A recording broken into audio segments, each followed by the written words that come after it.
Industrial ಅರ್ಪಿಸುವ face to face. Swamiji, ನಂದು ನೇರವಾದಂಥ ಪ್ರಶ್ನೆ ಇದೆ. ಮಾಡಬೇಕಾದಂಥ ಕಾರ್ಯಗಳು ಭಾಳ ಇದೆ. ಅದನ್ನು ಬಿಟ್ಟು ಸ್ವಾಮೀಜಿ ಪಿ ಸ್ವಾಮೀಜಿ ಆಗ್ಬಿಟ್ಟಿದ್ದಾರೆ, ಪ್ರಗತಿಪರ ಸ್ವಾಮೀಜಿ ಆಗ್ಬಿಟ್ರು. ಅಲ್ಲ, ಈಗ ಮಠಕ್ಕೆ ಸಂಬಂಧಪಟ್ಟಂತೆ ಮಾಡಬೇಕಾದ ಕರ್ತವ್ಯದ ಭಾಗ ನಿಂತಿಲ್ಲ. ಅದು ಒಂದು ಕಡೆ ನಾನು ಮಾಡ್ತಾ ಇದ್ದೀನಿ. ನನ್ನ ಸಮಾಜಕ್ಕೆ ಸಂಬಂಧಪಟ್ಟಂತಹ ಕರ್ತವ್ಯ, ಈಗ ಸಾಹಿತ್ಯಿಕ ಕಾರ್ಯಗಳು, ನಮ್ಮ ಹಿರಿಯ ಗುರುಗಳು ಮಹಾನ್ ವಿದ್ವಾಂಸರು, ಮಹಾನ್ ಜ್ಞಾನಿಗಳು, ದಾರ್ಶನಿಕರಾಗಿದ್ದರು. 300 ಗ್ರಂಥಗಳನ್ನು ಬರೆದು ಪ್ರಕಟ ಮಾಡಿದ ಭಾರತದಲ್ಲಿನ ಏಕೈಕ ಪೀಠಾಧಿಪತಿ ನೋಡಿ. ಅವರ ಸಮಗ್ರ ಸಾಹಿತ್ಯ, ಅದಕ್ಕೆ ಭಕ್ತಾದಿಗಳಿಗೆ ಹೊಟ್ಟೆ ಉರಿಯೋದು.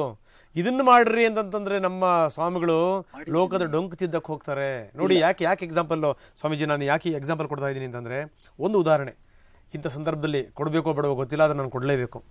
ಉಳುವಿ ಚನ್ನಬಸವೇಶ್ವರ ಸ್ವಾಮಿ ಜಾತ್ರೆ ಏನಿದೆಯಲ್ಲ, ಆ ಜಾತ್ರೆಯ ಉದ್ಘಾಟನೆಯನ್ನು ಮುರುಘಾಮಠ ಶ್ರೀಗಳು ಮಾಡಬೇಕು. ಅದು ಶತಶತಮಾನಗಳಿಂದ ಬಂದಿರುವಂಥ ಒಂದು ಪದ್ಧತಿ. ಆದರೆ ಒಂದು ಹಂತದಲ್ಲಿ ಅಲ್ಲಿನ ಜನರು ತಿರುಗಿ ಬೀಳ್ತಾರೆ, ನೀವು ಮಾಡಬೇಡಿ ಅಂತ. ಯಾಕಂದರೆ ಒಂದು ಪ್ರಗತಿಪರವಾಗಿ ಚಿಂತನೆ ಮಾಡಿದ್ದಕ್ಕೆ, ಪ್ರಗತಿಪರವಾಗಿ ಚಿಂತನೆ ಮಾಡಿದ ತಕ್ಷಣ ಜನ ಅದನ್ನು ಒಪ್ಪಲ್ಲ, ಸಮಾಜ ಅದನ್ನು ಒಪ್ಪಲ್ಲ, ಸಮಾಜದ ಮನಸ್ಥಿತಿ ಅದನ್ನು ಒಪ್ಪುವಂಥ ಮನಸ್ಥಿತಿ ಅಲ್ಲ. ಆದರೆ ಸ್ವಾಮೀಜಿ ಅದಕ್ಕೆ ಸುಮ್ಮನೆ ಬಿಡಲಿಲ್ಲ.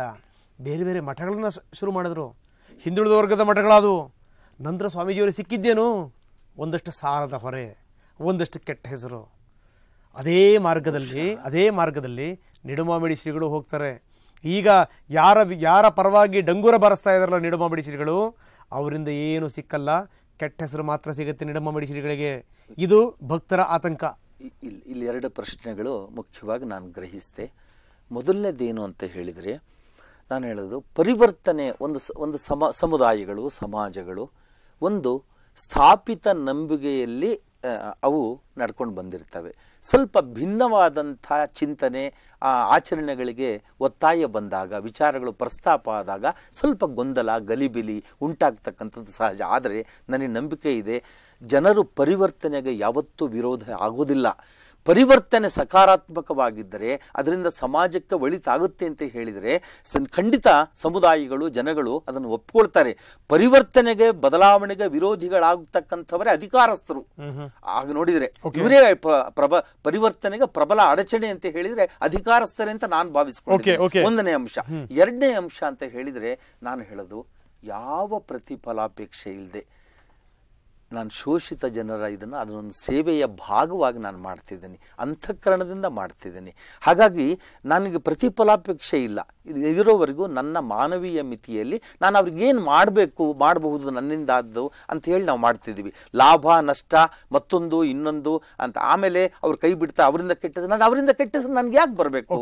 ಇದನ್ನ ಖಂಡಿತ ಬರಬೇಕಾದಾಗ ಯಾರು ನನಗೆ ತೊಂದರೆ ಮಾಡೋ ಪ್ರಯತ್ನ. ಸಮುದಾಯದವರು ಏನ್ ಹೇಳ್ತಾರೆ ಅಂತಂದ್ರೆ, ನೀವು ಒಂದು ನಮ್ಮ ಕಡೆಗೆ ನೋಡಿ, ನೀವು ಸಮುದಾಯದವರು ಹೇಳುವಂಥದ್ದು ಇಲ್ಲ. ಇನ್ನೊಂದೇನು ಅಂದರೆ, ಶೋಷಿತ ಸಮುದಾಯ ಏನಿದೆಯಲ್ಲ ಅದ್ರ ಬಗ್ಗೆ ಮಾತಾಡಿ. ನೀವು ಬೇಕಿದ್ರೆ ಹೃದಯ ಮಿಡಿ ಮಠ ಕಟ್ಟಿದ್ರು ನಮ್ದು ಏನಿಲ್ಲ, ನಿಡುಮಾಮಿಡಿ ಶ್ರೀಗಳಾಗಿ ನೀವು ನಮ್ಮ ಕಡೆಗೆ ನೋಡಬೇಕು ಅನ್ನುವಂಥದ್ದು ಭಕ್ತರ ಆಗ್ರಹ. ತಪ್ಪೇನಿದೆ ಅದರಲ್ಲಿ?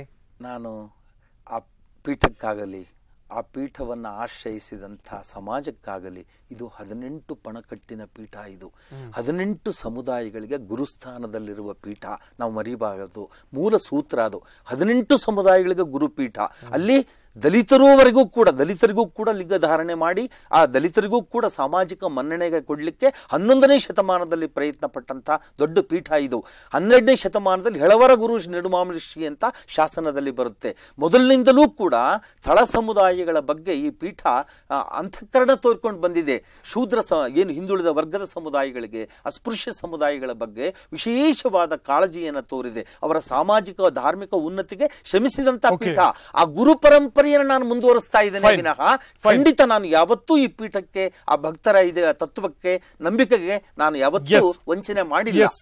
ನಿಡುಮಾಮಿಡಿ ಶ್ರೀಗಳದು ಇಬ್ಬಂದಿತನದ ನೀತಿಗಳು ಅಂದ್ರೆ ನೋಡಿ, ಹಿಂದೂ ಧರ್ಮದ ಬಗ್ಗೆ ಏನಾದರೂ ಆಕ್ರಮಣ ಆಯಿತು ಅಂತಂದ್ರೆ ಅದ್ರ ಬಗ್ಗೆ ಮಾತಾಡಲ್ಲ, ಗೋಹತ್ಯೆ ನಿಷೇಧ ಅದ್ರ ಬಗ್ಗೆ ಅಪ್ಪಿತಪ್ಪಿ ಮಾತಾಡಲ್ಲ. ಬರೀ ಏನು ಅಂತಂದ್ರೆ ನಿಡುಮಾಮಿಡಿ ಶ್ರೀಗಳದು ಇದರ ವಿರುದ್ಧವಾಗೇ ಹೋಗುವಂಥದ್ದು, ಪ್ರವಾಹಕ್ಕೆ ವಿರುದ್ಧವಾಗೇ ಈಜುವಂಥ ಒಂದು ಮನೋಭಾವನೆ.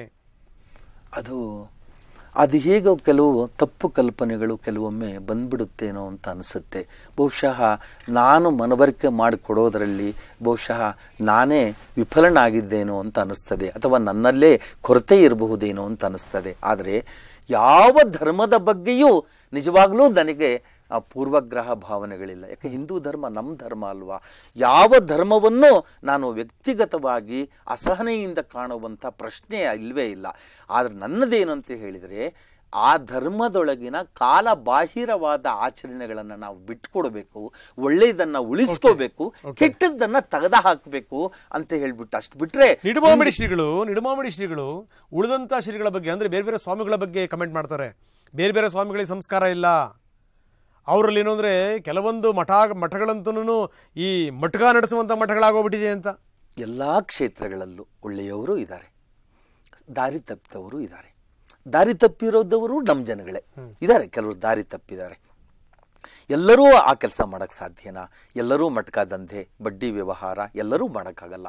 ಯಾರೋ ಒಂದು ಇಡಿಯಷ್ಟು ಮಂದಿ ಇಂಥ ಕೆಲಸಗಳನ್ನು ಮಾಡ್ತಿರ್ತಾರೆ. ಆದರೆ ಸಮಾಜದವನ್ನ ನಾವು ನಾವು ನಿರೀಕ್ಷೆ ಮಾಡ್ತೀವಿ ಒಳ್ಳೇದಾಗಬೇಕು, ಈ ಕ್ಷೇತ್ರದಲ್ಲಿರೋರಿಂದ ಸಮಾಜಕ್ಕೆ ಒಳ್ಳೇದಾಗಬೇಕು, ಮಾರ್ಗದರ್ಶಕರಾಗಬೇಕಾದವರೇ ದಾರಿ ತಪ್ಪಿದರೆ ಹೇಗೆ ಎನ್ನುವ ಒಂದು ನೋವಿನಿಂದ ಕೆಲವರು ಮಾಡ್ತಕ್ಕಂಥ ಕೆಲವು ಅನಾಚಾರಗಳನ್ನ ಹಿಂಗೆ ಮಠಗ ಸ್ವಾಮಿಗಳಿದ್ದಾರೆ, ಮಠಗಳಿದೆ ಅಂತ ಅಂದ್ಬಿಟ್ರೆ ಸ್ವಾಮೀಜಿಗಳು ಏನ್ ಸಂದೇಶ ಕೊಡ್ತಾರೆ ಹಾಗಾದ್ರೆ ಸಮಾಜಕ್ಕೆ? ಇಡೀ ಎಲ್ಲಾ ಮಠಗಳು ಇದೇ ಹಣೆ ಬರವೆ ಅನ್ನುವಂತ ತಪ್ಪು ಸಂದೇಶ ರವಾನೆ ಆಗಲ್ವಾ? ಯಾವತ್ತೂ ಹಾಗೆ ಹೇಳಲಿಕ್ಕೆ ಸಾಧ್ಯ ಇಲ್ಲ. ಯಾರೋ ಕೆಲವರು ಅಂಥ ದಾರಿ ತಪ್ಪಿದ ಮಾರ್ಗದಲ್ಲಿದ್ದಾರೆ ಅಂತ ಹೇಳಿದರೆ ಇಡೀ ಸಮುದಾಯ ಹಾಗಿದೆ ಅಂತ ಯಾರು ಎಲ್ಲಾದ್ರೂ ನಾವು ಹಾಗೆ ಹೇಳಲಿಕ್ಕೆ ಸಾಧ್ಯನಾ? ಇಲ್ಲ. ಕೆಲವರು ಇರ್ತಾರೆ, ತಪ್ಪು ದಾರಿಯಲ್ಲಿರ್ತಾರೆ.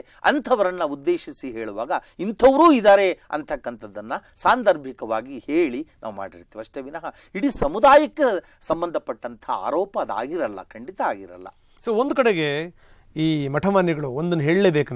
ನಾನು ಪ್ರಶ್ನೆಗಳನ್ನು ತಮ್ಮ ಕೇಳಿದೆ, ಎಲ್ಲ ಮಠಗಳು ಹಿಂಗೆ ಅನ್ನುವಂಥ ಒಂದು ಭಾವನೆ ಬರಲ್ವಾ ಅಂತ ಕೇಳಿದೆ ನಾನು. ಆದರೆ ನಿಜಕ್ಕೂ ಈಗಿನ ಮಠಗಳು, ಈಗಿನ ಮಠಾಧೀಶರುಗಳು ನಡೀತಿರುವಂಥ ಹಾದಿ ಇದೆಯಲ್ಲ, ಅದ್ರ ಬಗ್ಗೆ ತಮ್ಮ ಅಭಿಪ್ರಾಯ ಏನು? ಅಲ್ಲ, ಇಲ್ಲಿ ವಿವಿಧ ಸಮುದಾಯಗಳು, ವಿವಿಧ ಪರಂಪರೆ, ಸಂಪ್ರದಾಯಗಳು ಎಲ್ಲ ಇದ್ದಾವೆ.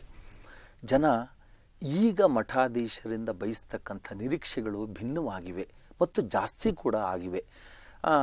ಈಗ ಸಮುದಾಯದ ನೆಲೆಯಲ್ಲಿಯೇ ಅವರು ಪ್ರಾಮಾಣಿಕವಾಗಿ ಕೆಲಸ ಮಾಡ್ಕೊಂಡು ಹೋದ್ರು, ಆ ಸಮುದಾಯಗಳು ಸಶಕ್ತಗೊಳ್ಳುತ್ತೆ. ತನ್ನ ಸಮುದಾಯವನ್ನೂ ಉಳಿಸಿಕೊಂಡು ಅನ್ಯ ಶೋಷಿತ ಸಮುದಾಯಗಳ ಕಡೆಗೂ ಅವರು ಒಂದಿಷ್ಟು ಗಮನ ಹರಿಸಿ ಅವರಿಗೂ ಕೂಡ ಒಳ್ಳೇದಾಗಲಿಕ್ಕೆ ಹಾರೈಸಿದ್ರೆ ನಿಜವಾಗ್ಲೂ ಅದು ಒಂದು ಒಳ್ಳೆಯ ಕಾರ್ಯ. ನನ್ನ ಕೊನೆಯ ಪ್ರಶ್ನೆ ಸ್ವಾಮೀಜಿಗಳಿಗೆ, ಸ್ವಾಮೀಜಿ ಇಷ್ಟೊಂದೆಲ್ಲ ಮಾತಾಡ್ತಾರೆ, ಸ್ವಾಮೀಜಿ ಹಲವಾರು ವಿಚಾರಗಳಿಗೆ ಸಂಬಂಧಪಟ್ಟಂಗೆ ಪ್ರತಿಭಟನೆ ಮಾಡ್ತಾರೆ, ಹೋರಾಟ ಮಾಡ್ತಾರೆ, ಯಾವುದೇ ಒಂದು ತಪ್ಪು ಅನಿಸಿದ ತಕ್ಷಣ ಸ್ವಾಮೀಜಿ ನೇರವಾಗಿ ಹೇಳ್ತಾರೆ. ಬಹಳ ಕಾಡುವಂಥ ಪ್ರಶ್ನೆ ಏನು ಅಂದರೆ, ಇದೇ ಸ್ವಾಮೀಜಿ ಸರ್ಕಾರ ಬಿಡುಗಡೆ ಮಾಡುವಂಥ ಹಣವನ್ನು ತಗೊಳ್ತಾರೆ, ಮುಖ್ಯಮಂತ್ರಿಗಳು ಬಜೆಟ್ನಲ್ಲಿ ಘೋಷಣೆ ಮಾಡ್ತಾರೆ, ನಿಡಮಾಮಿಡಿ ಮಠಕ್ಕೆ ನಾನು 1 ಕೋಟಿ ಕೊಡ್ತೀನಿ, 2 ಕೋಟಿ ಕೊಡ್ತೀನಿ ಅಂತ ಸ್ವಾಮೀಜಿ ಒಪ್ಕೊಳ್ತಾರೆ. ಮುಖಕ್ಕೆ ಬಿಸಾಕಿದ್ರೆ ವಾಪಸ್ಸು ಸ್ವಾಮೀಜಿಗಳ ಬಗ್ಗೆ ಇರುವಂಥ ಗೌರವ ದುಪ್ಪಟ್ಟಾಗ್ತಾ ಇತ್ತು ಎಲ್ರಿಗೆ. ಅದಾಗಿಲ್ಲ. ನಾನು ಹಾಗೆ ಭಾವಿಸಲ್ಲ. ಯಾಕಂತ ಹೇಳಿದರೆ 1000 ವರ್ಷಗಳ ಪೀಠ ಪರಂಪರೆ ಇರೋದನ್ನ ಸರ್ಕಾರದ ಸಹಾಯ ಕೇಳೋದು ತಗೊಳ್ಳೋದು ತಪ್ಪಲ್ಲ ಅನ್ನೋದನ್ನ ಮೊದಲು ಸ್ಪಷ್ಟಪಡಿಸ್ತೇನೆ. ಒಂದನೇದಾಗಿ. ಎರಡನೇದು, ನಾವು ಸರ್ಕಾರದಿಂದ ಹಣವನ್ನು ತಗೊಂಡ್ಬಿಟ್ರೆ ಸ್ವಾಮೀಜಿ ಸರ್ಕಾರ ಮಾಡುವಂತ ತಪ್ಪುಗಳನ್ನು ನೀವು ಹೆಂಗ್ ಖಂಡಿಸ್ತೀರಿ? ಅದ್ರ ವಿರುದ್ಧ ನೀವು ಪ್ರತಿಭಟನೆ ಮಾಡ್ತೀರಿ, ಹೋರಾಟ ಮಾಡ್ತೀರಿ? ಸರ್ಕಾರದ ಸಹಾಯ ತೆಗೆದುಕೊಂಡು ಮಾತ್ರಕ್ಕೆ ಅವರ ಹಂಗಿನಲ್ಲಿ ಇರ್ತೇವೆ ಅಂತ ಯಾರೂ ಭಾವಿಸಬಾರ್ದು, ಖಂಡಿತ. ಯಾಕಂತ ಹೇಳಿದರೆ ಯಾವುದೇ ಒಂದು ಸರ್ಕಾರ ಒಳ್ಳೆಯ ಕೆಲಸ ಮಾಡಿದಾಗ ಅದು ಒಳ್ಳೆಯದು ಅಂತ ಹೇಳುವ ನೈತಿಕ ಶಕ್ತಿ, ಕೆಟ್ಟದ್ದು ಮಾಡಿದಾಗ ಕೆಟ್ಟದ್ದು ಅಂತ ಹೇಳುವ ನೈತಿಕ ಶಕ್ತಿಯನ್ನ ನಾನು ಉಳಿಸ್ಕೊಂಡಿದ್ದೇನೆ. ಸೊ ಅದಿದೆ ನಿಮಗೆ, ಅದು ಮುಂದುವರಿಯುತ್ತೆ. ಖಂಡಿತ ಖಂಡಿತ. ಎಸ್ ಸ್ವಾಮೀಜಿ, ಇಲ್ಲಿ ತನಕ ಬಂದ್ಬಿಟ್ಟು ಸಾಕಷ್ಟು ಮಾತಾಡಿದ್ರಿ, ನಮ್ಮ ನೇರ ಪ್ರಶ್ನೆಗಳಿಗೆ ನೇರವಾದಂಥ ಉತ್ತರ ಕೊಟ್ರಿ. ಧನ್ಯವಾದ. Thank you very much. Thank you Swamiji. ಇದು ಸ್ವಾಮೀಜಿಯವರ ಜೊತೆಗಿನ ಫೇಸ್ ಟು ಫೇಸ್. ಮುಂದಿನ ವಾರ ಮತ್ತೊಬ್ಬ ಅತಿಥಿ ಜೊತೆಗೆ ಇದೇ ಸಮಯಕ್ಕೆ ಹಾಜರಾಗ್ತೀನಿ. ಅಲ್ಲಿ ತನಕ ನಮಸ್ಕಾರ. Thank you very much.